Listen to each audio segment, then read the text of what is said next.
মৰমৰ ছাত্ৰ-ছাত্ৰীসকল, সকলোকে নতুন এই ভিডিঅ'টোলৈ স্বাগতম।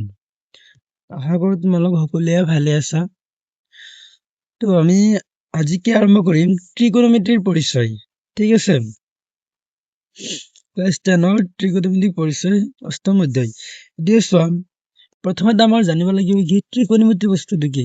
ঠিক আছে, ত্ৰি মানে হৈছে তিনিটা, কোণ মানে হৈছে কি কোণ, তিনিটা কোণ, আৰু মিতি মানে হৈছে তিনিটা কোণৰ মিতি মানে হৈছে যুগ্মাপ, তাৰমানে তিনিটা কোণৰ যুগ্মাপ। আৰু ইয়াৰ বিষয়ে আমি কি ইয়াৰ পৰিচয় শিকিম।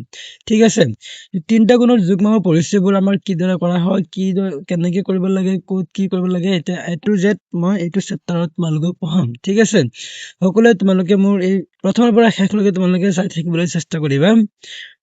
মই পাৰ্ট হিচাপে ভিডিঅ' কেইটা দি থাকিম, তোমালোকে ৰেগুলাৰ এইটো চাই থাকিবা। ঠিক আছে, চোৱা, ত্ৰিকোণমিতিৰ বিষয়ৰ কাৰণে আমাৰ এটা বস্তু জানিব লাগিব, সেইটো হৈছে কি আমাৰ এটা ত্ৰিভুজ। ত্ৰিভুজটো হ'ল সমকোণী ত্ৰিভুজ। ঠিক আছে, সমকোণী ত্ৰিভুজ। ইয়াত আমাৰ এই কোণটো হ'ব সমকোণ, অৰ্থাৎ 90 ডিগ্ৰী। ঠিক আছে, 90 ডিগ্ৰী মানে এইটো সমকোণ হয়। এই ত্ৰিভুজটোৰ বিষয়ে আমাৰ বিশেষকৈ জানিব লাগিব। এই ত্ৰিভুজটো জানিলে আমি ত্ৰিকোণমিতি বুজি পাই যাম, নহলে বুজি নাপাম। ঠিক আছে, এতিয়া চোৱা, আমাৰ এই ত্ৰিভুজটোৰ মুঠ কেইটা বাহু আছে? এইটো এটা বাহু আছে, এইটো এটা বাহু আছে, আৰু এটা আছে এইটো বাহু, হয় নে? তো তিনিটা বাহুৰ তিনিটা নাম আছে, মনত ৰাখিবা।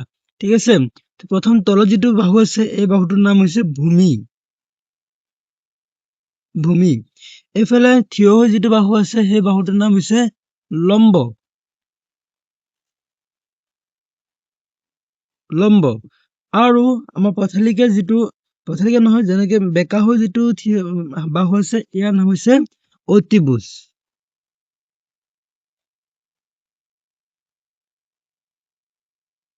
অতিভুজ। ঠিক আছে, তিনিটা বাহুৰ নাম আমি অসমীয়াত বুজি পালো। এতিয়া এইকেইটাৰ নাম আমি এতিয়া ইংলিছত জানিব লাগিব। ঠিক আছে, ভূমিক ইংলিছত কি কয়? বেছ, BASE। ঠিক আছে, আৰু লম্বক ইংলিছত কি কয়? পাৰপেণ্ডিকুলাৰ।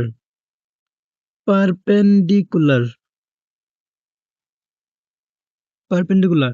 আৰু অতিভুজক ইংলিছত কি কয়? হাইপোটেনিউজ। হাইপোটেনিউজ।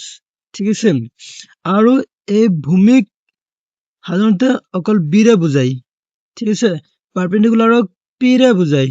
ঠিক আছে, অতিভুজক এইচেৰে বুজায়। বুজি পালা নে? হাইপোটেনিউজক এইচেৰে বুজায়। ঠিক আছে, এতিয়া চোৱা, এইটো হৈছে আমাৰ সমকোণ। বাকী যি দুটা কোণ আছে, সেই দুটা কোণ লৈয়ে আমাৰ কাম আৰম্ভ হব। ঠিক আছে, সেই দুটা কোণ হৈছে সূক্ষ্ম কোণ, হয় নে নহয়? 90 ডিগ্ৰীতকৈ সৰু আছে নিশ্চয়, তেতিয়াহ'লে সেইকেইটা কোণৰ নাম হৈছে কি? সূক্ষ্ম কোণ। তাৰ পৰা যিকোনো এটা কোণ লৈহে আমাৰ কাম বস্তুৰ বুজি পাব লাগিব। ঠিক আছে, এতিয়া বাকীখিনি চোৱা কি হব। এতিয়া আমি আৰু এটা ত্ৰিভুজ আঁকি তাত বুজাই দিওঁ। এতিয়া ধৰা, আৰু এটা আমি ত্ৰিভুজ লৈছো, এই ত্ৰিভুজৰ কিবা এটা নাম দিওঁ আমি। ঠিক আছে, যিকোনো কিবা এটা নাম দিওঁ। এইটো হৈছে 90 ডিগ্ৰী কোণ ABC। ঠিক আছে, ABC বুলি দিলো। এতিয়া মনত ৰাখিবা, যদি আমি এইটো কোণ ধৰো, ঠিক আছে, তেতিয়াহ'লে এইটো কোণৰ বিপৰীত বাহু কলে আমাৰ হৈ যাব BC, আৰু সন্নিহিত কলে হৈ যাব AB, আৰু অতিভুজ কলে হৈ যাব AC। অতিভুজ সদায় একে থাকিব। আকৌ যদি আমি C কোণটো ধৰো, ঠিক আছে, যদি C কোণটো ধৰো, C কোণৰ কাৰণে বিপৰীত বাহু হব AB, আৰু সন্নিহিত বাহু হব BC, অতিভুজটো একে থাকিব, AC হব। ঠিক আছে, তো এইখিনি কথা সদায় তোমালোকে মনত ৰাখিবলৈ চেষ্টা কৰিবা। এতিয়া আমি কি জানো, এইটো হৈছিল কি ভূমি, B বুলি বুজাও, হয় নে নহয়? আৰু এইটো হৈছে পাৰপেণ্ডিকুলাৰ, P ৰে বুজাও, হয় নে? আৰু এইটো হৈছে অতিভুজ আমি H ৰে বুজাও। ঠিক আছে, স্মল লেটাৰ H ৰে বুজোৱা হয়। আচ্ছা, তো এতিয়া চোৱা, ছটা ত্ৰিকোণমিতিৰ অনুপাত আছে। ছটা ত্ৰিকোণমিতিৰ অনুপাত আমাৰ কি আছে, সেইকেইটা আমি জানি লম। ছটা ত্ৰিকোণমিতিৰ অনুপাত আছে আমাৰ কি চোৱা, সাইন, কস, টেন, কট, কসেক, সেক। ঠিক আছে, এই ছটা ত্ৰিকোণমিতিৰ অনুপাত আমাৰ জানিব লাগিব। ছটা হৈছে ত্ৰিকোণমিতিৰ অনুপাত।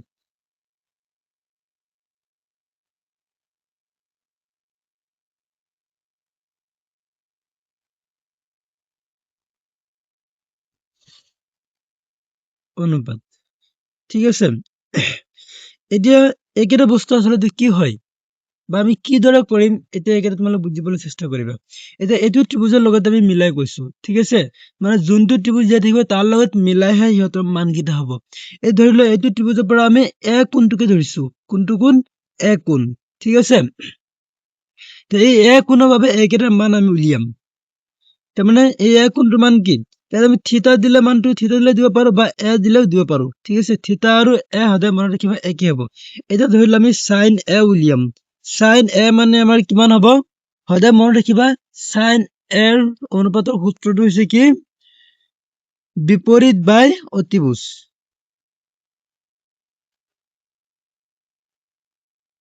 বিপৰীত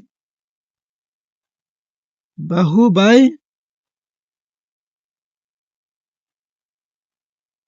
অতিভুজ, ঠিক আছে। এইটো বাহুৰ কাৰণে তোমাৰ বিপৰীত আমাৰ কি হব, বিচি হব। বিচি বাই অতিভুজ কি আছে আমাৰ, এচিটো হব, হয়নে?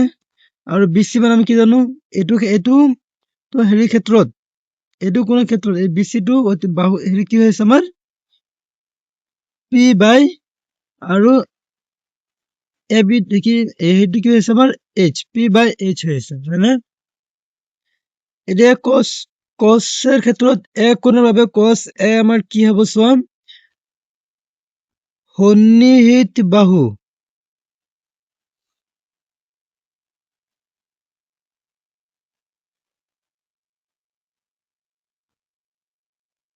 সন্নিহিত বাহু বাই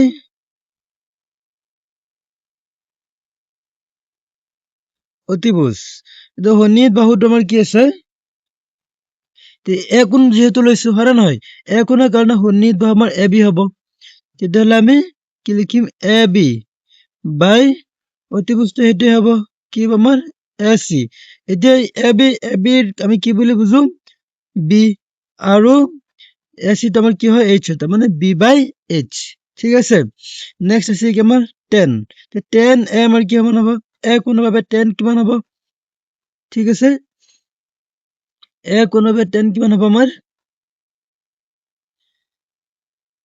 অতি বিপৰীত বাই সন্নিহিত।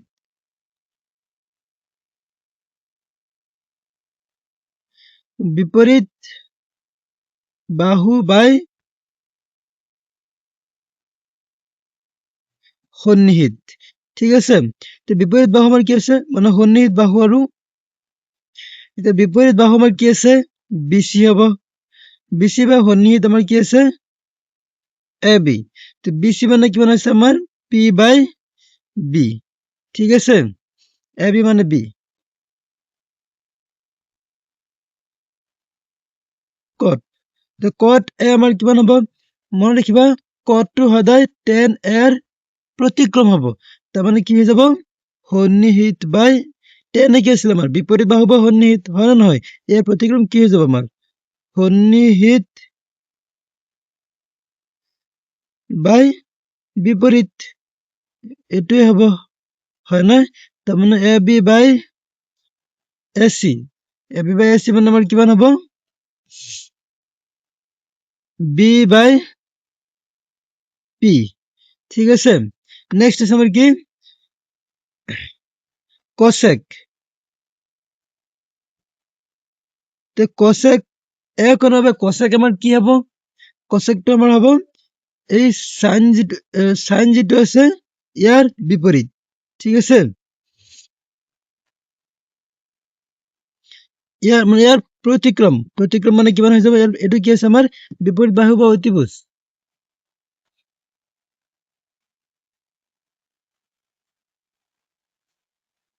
মানে ইয়াৰ হেৰিটো প্ৰতিক্ৰম হৈ যাব, চাইন এৰ প্ৰতিক্ৰম হৈ যাব, সেইটো কি হব আমাৰ, তো অতিভুজ বাই বিপৰীত, ঠিক আছে, অতিভুজ বাই বিপৰীত। তার মানে উল্টাটি কি হয়ে যাবে আমার, এ সি বাই বিসি, ঠিক আছে। তার মানে কি হয়ে যাবে আমার এইচ বাই পি।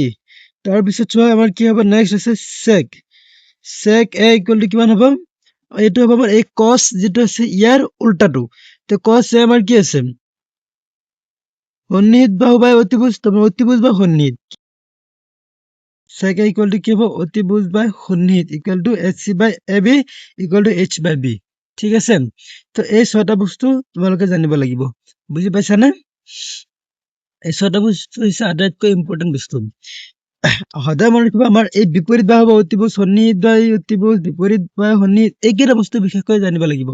আৰু প্ৰথম তিনিটা sin a cos a tan a এইকেইটা জানিলে বাকী কেইটা এনে পাৰিবা, কাৰণ sin a যিটো আছে ইয়াৰ প্ৰতিক্ৰম হৈছে cosec a, cos a যিটো আছে ইয়াৰ প্ৰতিক্ৰম হৈছে sec a, tan a যিটো আছে ইয়াৰ প্ৰতিক্ৰম হৈছে cot a।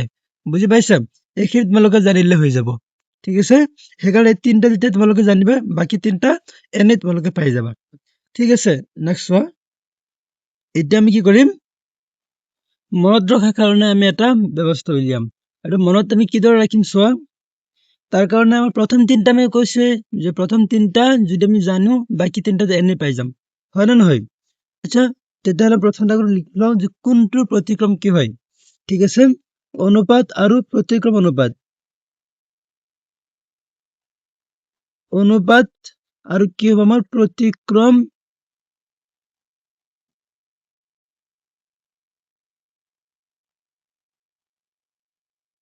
অনুপাত। ঠিক আছে, এই বস্তুকেইটা জানিবলৈ চেষ্টা কৰিবা। তাৰ ভিতৰত কি আছে, প্ৰথমতে আমি কি লৈছিলো sin a, sin a প্ৰতিক্ৰম অনুপাত তোমাৰ কি হ'ব cosec a। তাৰপিছত cos a ইয়াৰ প্ৰতিক্ৰম অনুপাত তোমাৰ কি হ'ব sec a। ঠিক আছে, tan a ইয়াৰ প্ৰতিক্ৰম অনুপাত তোমাৰ কি হ'ব cot a। ঠিক আছে, কথাটো বুজি পাইছানে? এইকেইটা বস্তু এটা মনত ৰাখিবা। এতিয়া চোৱা, এইকেইটা মনত ৰখাৰ কাৰণে আমি কি উপায় উলিয়াম। তো প্ৰথম তিনিটা কৈছে, প্ৰথম তিনিটা মনত ৰাখিব পাৰিলে বাকী কেইটা এনে হ'ব। তো প্ৰথম তিনিটা আমি কি জানো, কি কি আছে আমাৰ sin a, এইটো মানে এনেকে এক শাৰীত লিখো cos a tan a, এইটো আছে হয়নে? sin a মানে আমি কি জানো p বাই h, এইটো পাইছিলো হয়নে? cos a মানে আমি কি পাইছিলো, cos a পাইছো আমি b বাই h, আৰু tan a কি পাইছো আমি p বাই b, এইকেইটা পাইছো, পাইছো না নাই? তাৰমানে এতিয়া গোটেইকেইটা একলগ কৰি আমি কি হ'ব p b, সৰি ঠিক আছে, p b p বাই h h b, এইটো পাইছো হয় নে নহয়? তো সিহঁতৰ ফুল ফৰ্ম কেইটা লিখি দিয়া, p b এইফালে লিখি দিছো মই, p b p মানে কি, এইটো প্ৰথম p ৰ পৰা হ'ব পণ্ডিত, এজন মানুহৰ নামটো মনত ৰাখি ল'বা, তেতিয়া হৈ যাব। তাৰপিছত b ৰ পৰা হ'ব বদ্ৰী, p টো হ'ব প্ৰসাদ, পণ্ডিত বদ্ৰী প্ৰসাদ। তাৰপিছত h h b, এইটো মানে কি হ'ব, প্ৰথম h টোৰ কাৰণে হ'ব হৰ, নেক্সট h টোৰ কাৰণে হ'ব আকৌ হৰ, আৰু b ৰ পৰা কি হ'ব হৰ হৰ বল। ঠিক আছে, পণ্ডিত বদ্ৰী প্ৰসাদ হৰ হৰ বল, পণ্ডিত বদ্ৰী প্ৰসাদ ওপৰত হ'ব আৰু হৰ হৰ বল বা এইকেইটা কি হ'ব তলত হ'ব। তাৰমানে ইয়াৰ পৰা প্ৰথমে বুজি পাব লাগিব কি আমাৰ যে পণ্ডিত বাই হৰ, বদ্ৰী বাই হৰ, প্ৰসাদ বাই বল, এইটো বুজি পাব লাগিব। তাৰমানে sin a ৰ অনুপাত তোমাৰ কি হ'ব পণ্ডিত বাই হৰ, আৰু cos ৰ অনুপাতটো কি হ'ব বদ্ৰী বাই হৰ, আৰু tan ৰ অনুপাতটো কি হ'ব আমাৰ প্ৰসাদ বাই বল। ঠিক আছে, এইখিনি বস্তু তোমালোকে মনত ৰাখিব লাগিব। আৰু এটা আছে, তোমালোকে সেই বস্তুটো মনত ৰাখিব পাৰা। তো মনত ৰখাৰ আৰু এটা পদ্ধতি কি, এতিয়া চোৱা আমি কি জানো sin a ইকুৱেল তোমাৰ কি হয় p বাই h, হয় না? sin ৰ পৰা আমি s ধৰো, ঠিক আছে, আৰু সেইফালে কি আছে আমাৰ p বাই h বুলি ধৰো। ঠিক আছে, এই s ৰ পৰা আমি কি লিখিম চাম, এইটো p ৰ পৰা লিখিম আমি পিপল। ঠিক আছে, h ৰ পৰা লিখিম হেভ, some people have। ঠিক আছে, নেক্সট আছে কি আমাৰ cos a, cos a এইটো আমাৰ কি হ'ব, cos a মানে আমাৰ কি আছে b বাই h, হয় না? অৰ্থাৎ cos ৰ পৰা আহিব c, b ৰ পৰা এইটো b টো আহিবই, এইটো হ'ব h, c টো কি হ'ব কাৰ্লি, কাৰ্লি, b টো হ'ব ব্ৰাউন, h টো হ'ব হেয়াৰ, কাৰ্লি ব্ৰাউন হেয়াৰ। ঠিক আছে, এতিয়া চোৱা নেক্সট আছে আমাৰ কি tan a equal to p by b হয় না tan a equal to p by b আছে তো এই tan ৰ পৰা আমাৰ কি হ'ব t আৰু p আছে p by b এতিয়া t ৰ পৰা কি হ'ব turn p ৰ পৰা হ'ব permanently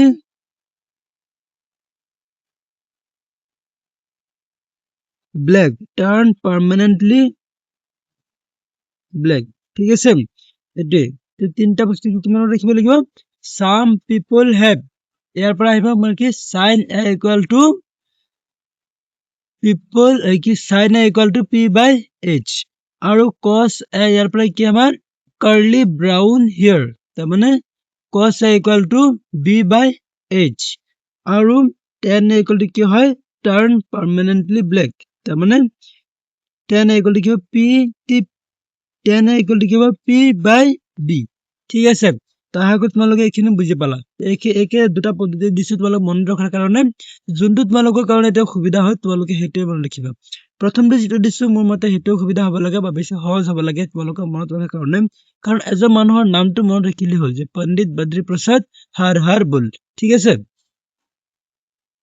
ইয়াত আৰু কিছুমান ইম্পৰ্টেন্ট বস্তু আছে সেইকেইটা আমাৰ কি হয় চোৱা সদায় মনত ৰাখিবা sin a into cosec a equal to কিমান হ'ব 1 ঠিক আছে এটা সূত্র হয় sin a আৰু cosec a এটা আনটো প্ৰতিক্ৰম আছিল হয় না নহয় সেই প্ৰতিক্ৰম দুটাৰ পূৰণফল সদায় কিমান হ'ব 1 তাৰ পিছত আমাৰ কি হ'ব cos a into sec a equal to কিমান হ'ব 1 tan a into cot a equal to কিমান হ'ব 1 ঠিক আছে ইয়াত সূত্র তুমি তোমালোকে হয়তো তিনটা দেখিছা কিন্তু এইকেইটাৰ পৰা আৰু বহুত কেইটা সূত্ৰ উৎপন্ন হৈ যাব সো যদি আমি ইয়াৰ পৰা আমি কওঁ sin a into cosec a equal to 1 এটা ইয়াত আমি sin a যদি ৰাখি থওঁ সেইটো মানে কি হৈ যাব cosec a টো sin a লগত পূৰণ হৈ আছে সেইফালে গ'লে কি হ'ব 1 by cosec a হ'ব না নাই তে এইটো আৰু এটা মান পাই গলো আমি sin a ৰ কাৰণে আৰু এটা মান পাই গলো ঠিক আছে বা একেদৰে যদি আমি এতিয়া ইয়াৰ ফালে cosec a টো এফালে ৰাখি থওঁ sin a টো এফালে গ'লে কি হ'ব 1 by sin a হ'ব না নাই বা ইয়াতে মই দিছো দিয়া যে cosec a equal to কিমান হ'ব 1 by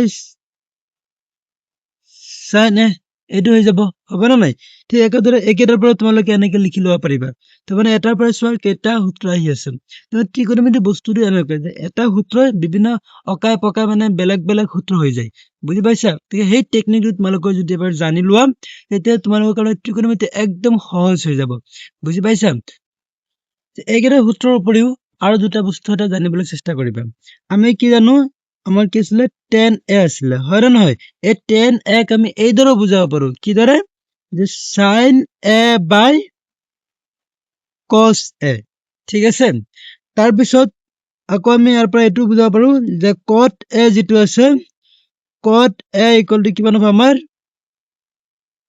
cos a by sin a মানে tan a প্ৰতিক্ৰম হয় মানে একেৰ বস্তু মনত ৰাখিবলৈ চেষ্টা কৰিবা বহুত ইম্পৰ্টেন্ট এতিয়া কিয় হয় তোমালোকে প্ৰশ্নটো সুধিলে সুধিব পাৰা তাৰ কাৰণে মই বুজাই দিওঁ চোৱা tan a আমি কি জানো আমাৰ কি হয় p by b হয় না নহয় এতিয়া যদি মই sin a by cos a দিওঁ তেতিয়াহ'লে এইটো উক্তিটো সত্য হ'ব নে নাই এইটো কিদৰে বুজি পাবা ঠিক আছে মই ইয়াত এই বস্তুটো ইয়াত বুজাই দি আছো তোমালোকে চাবা সেইকেইটা বস্তু এইকেইটা যিকেইটা বস্তু তোমালোকক দিছো সেইকেইটা ঠিক বস্তুবোৰ একেদৰে মই এইটো সৰু এটা ভাঙি বুজাই দিছো তোমালোকে বাকীকেইটা এনে ভাঙি পাতি বুজি পাই যাবা ঠিক আছে এতিয়া চোৱা tan a আমি কি কৈছো tan a equal to sin a by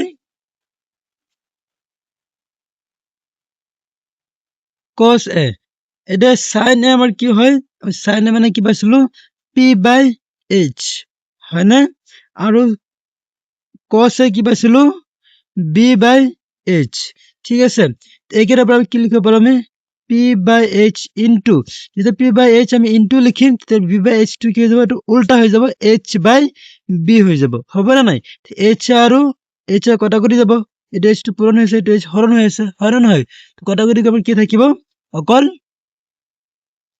p থাকিব ওপৰত তলত থাকিব বি তাৰ মানে পি বাই বি আল্টিমেটলি আমাৰ 10 আহি গ'ল পি বাই বি এইটো হয়তো মিলি গৈছে না নাই ঠিক একেদৰে আমাৰ এই বস্তুটো এনেকে মিলি যাব কিন্তু সূত্ৰটো এইটো সদায় মনত ৰাখিব লাগিব বুজি পাইছানে এই ঠিক ত্ৰিকোণমিতিৰ সূত্ৰবোৰ আমাৰ এনেকুৱাই যে এটাৰ লগত আনটো এনেকে মিল থাকে মানে ঘূৰা পকা আমি গৈ শেষত গৈ আমি উত্তৰটো সেইটোৱে পাওঁ কিন্তু সূত্ৰবোৰ আমাৰ বেলেগ বেলেগ ধৰণৰ আহি যায় ঠিক আছে গতিকে মানে এইখিনি তোমালোকে অকণমান বস্তুবোৰ বুজিবলৈ চেষ্টা কৰিবা তেতিয়া চাবা ত্ৰিকোণমিতি তোমালোকৰ কাৰণে একদম পানী পানী হৈ যাব ঠিক আছে তোমালোকে মোৰ এই ভিডিঅ'বোৰ ভালকে চাবলৈ চেষ্টা কৰিবা আশা কৰো তোমালোক ইমানে সহজ হৈ যাব তোমালোকৰ কাৰণে তোমালোকে কল্পনাতকৈও আৰু বেছি সহজ হৈ যাব ঠিক আছে তথাপিও যদি কাৰোবাৰ কিবা অসুবিধা থাকে কিবা প্ৰশ্ন থাকে তোমালোকে মোক কমেন্ট বক্সত জনাব পাৰা তাৰপিছত মই কিদৰে তোমালোকক সহায় কৰিব পাৰো মই তাৰ কাৰণে বিশেষ চেষ্টা কৰিম তো আজি আমাৰ এই ভিডিঅ'টো ইমানখিনিলৈকে থাকক নেক্সট আমি অনুশীলনী আৰম্ভ কৰিম তোমালোকে মোৰ ভিডিঅ'ৰ লগত লাগি থাকিবা গোটেইকেইটা তোমালোকে পাই যাবা ঠিক আছে